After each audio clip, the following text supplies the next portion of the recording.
ప్రతిసారి వాతావరణం వేడెక్కిపోతుంది, భూతల వాతావరణం ఉపరితల వాతావరణం వేడెక్కిపోతుంది. దీనివల్ల క్లైమేట్ చేంజ్ కాదు, మనకేం కాదు. ఈరోజు పిఠాపురం నియోజకవర్గం దృష్టం ఉప్పాడ కాకినాడ రోడ్లు చూస్తే ప్రతిసారి సముద్రం ముందుకు వచ్చేస్తుంది, ముందు తీసేసుకుంటాం, ఏం చేస్తాం. ప్రతి సంవత్సరం కనీసం 20 అడుగులు ఒక 20 అడుగులు ఆ ఇల్లు ఉన్నట్లేదు, ముందుకు చేస్తాం. కనీసం నాకు తెలుసు మనం మాట్లాడుతూ ఉంటే సంవత్సరంలోనే ఎకరం ముందుకు వచ్చేసింది నీళ్ళు.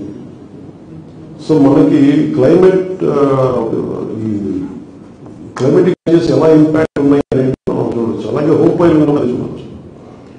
సో ఆంధ్రప్రదేశ్ భవిష్యత్తులో తలమానికంగా ఉండాలి అన్ని రాష్ట్రాలకి. భారతదేశంలోని అన్ని రాష్ట్రాలకి క్లైమేట్ చేంజ్ లో చాలా తలమానికంగా ఉండాలి.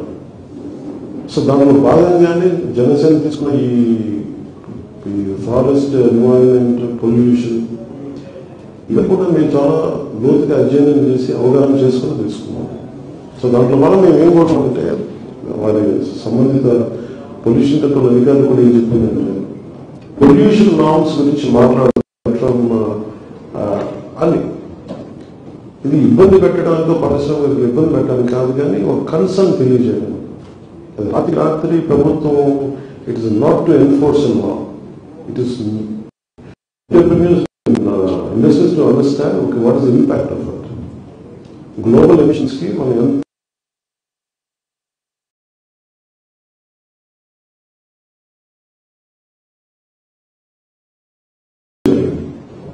అలాగే కొన్ని పర్టికులర్ కంపెనీస్ కొంచెం ఇబ్బంది ఏదైనా ఉంది వీటిలో,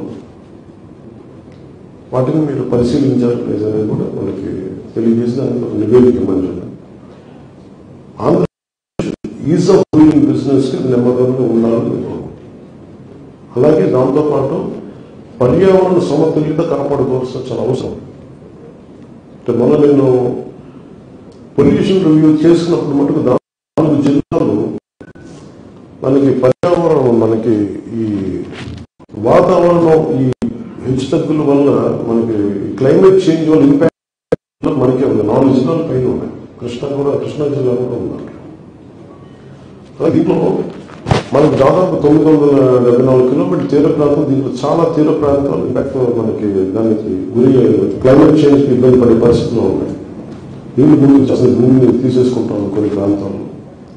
సో వీటికి మర అడవుల్ని రక్షించుకోవటం, అడవులు అనేది చాలా కీలకమైనది. సో అలాగే ఒక అటవీ పరిధిలో రాని మర అడవులు కూడా సుప్రీంకోర్టు డైరెక్టివ్ ప్రకారం, జడ్జిమెంట్ ప్రకారం అటవీ శాఖలో లేని మర అడవులు కూడా అటవీ శాఖ దాన్ని కేర్ తీసుకోవాలన్న జాగ్రత్త చూడాలని సుప్రీంకోర్టు జడ్జిమెంట్ దాన్ని కూడా ప్రస్తావించిన రోజులు.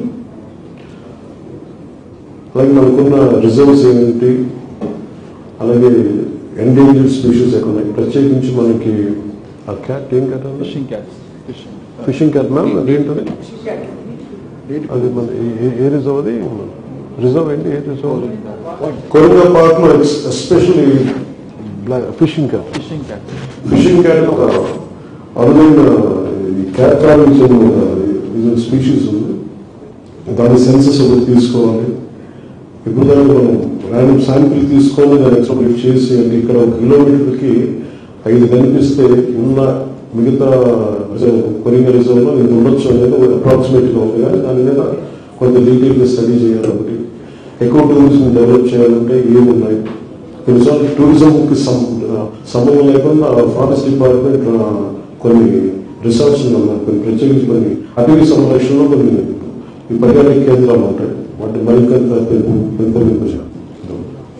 సైన్స్ అండ్ టెక్నాలజీకి సంబంధించినంత వరకు అసలు గ్రామీణ యువతలో ఎంత ప్రతిభ సమర్థత దాచుకోవాలి, దానికి సంబంధించిన రిపోర్ట్ చేయడం లేదని చూస్తే సైన్స్ అండ్ టెక్నాలజీ డిపార్ట్మెంట్ లో సిబ్బంది కొరత చాలా ఉంది.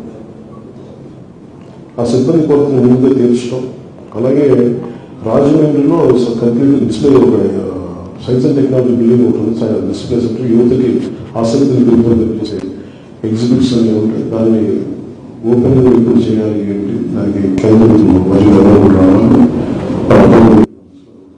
డిస్కషన్ వచ్చింది. ప్రత్యేకించి to sum up this entire review ఏంటంటే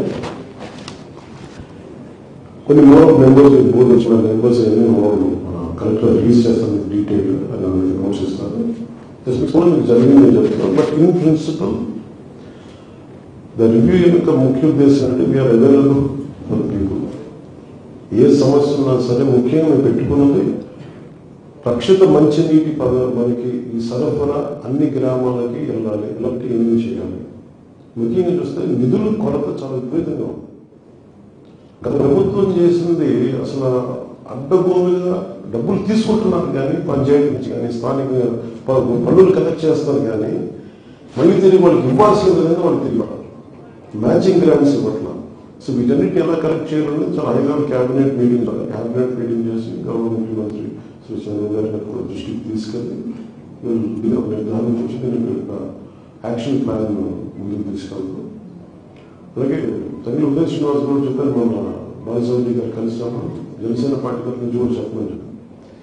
ఆంధ్రప్రదేశ్ కావాల్సినంత అండ వెళ్తామంటే ఆయన మనసుకి మద్దతు ఇచ్చారు. ఇవన్నీ సార్ట్అవుట్ చేసుకుంటాం. కానీ సార్ట్అవుట్ చేసుకునే లోపల ఆలోచిస్తున్నారంటే ఎంత అవగాహన చేసుకోవాలి, ఏమేమి ఉన్నాయి లోపల, ఏమేమి లోపాలు ఉన్నాయి, ఎంత నిధులు ఆలస్య నిధులు ఉన్నాయి, వీటన్నిటిలో చాలా లోతైన అధ్యయనం ఎక్సైజ్ జరుగుతుంది. సో చేసినప్పుడు రేపు మటుకు ఉప్పాడ తీర ప్రాంతం ఎందుకు కోత గురవుతుంది దానికి ఎక్స్పర్ట్ అనాల్సి National Centre for Coastal Research బృందం కూడా వస్తుంది చెన్నై నుంచి. సముద్ర కోత గురవుతున్న ఉప్పాడ తీర ప్రాంతాన్ని ఎలా దాన్ని చర్యలు తీసుకుంటే దాన్ని మనం రక్షించుకోగలం, లేదంటే అక్కడ ఉన్న గ్రామాన్ని తరలించాలా, లేదా భవిష్యత్ నెక్స్ట్ 10-20 years లో ఎంత గ్రామం వరకు పోతుందని ఒక అధ్యయనం చేసి అక్కడికి వస్తాను. నేనే క్షేత్రస్థాయి పర్యటన చేస్తున్నాను. సో నా విన్నపం కూడా ఏంటంటే రేపు పొద్దున పర్యటన ఈ ఫీల్డ్ స్టడీకి క్షేత్రస్థాయి పర్యటనకి అక్కడున్న యువత కూడా సహకరించమని కోరుకుంటున్నాను. నేను కూడా దయచేసి మీరు సహకరిస్తే నేను సజావుగా నాతో పాటు కూర్చొని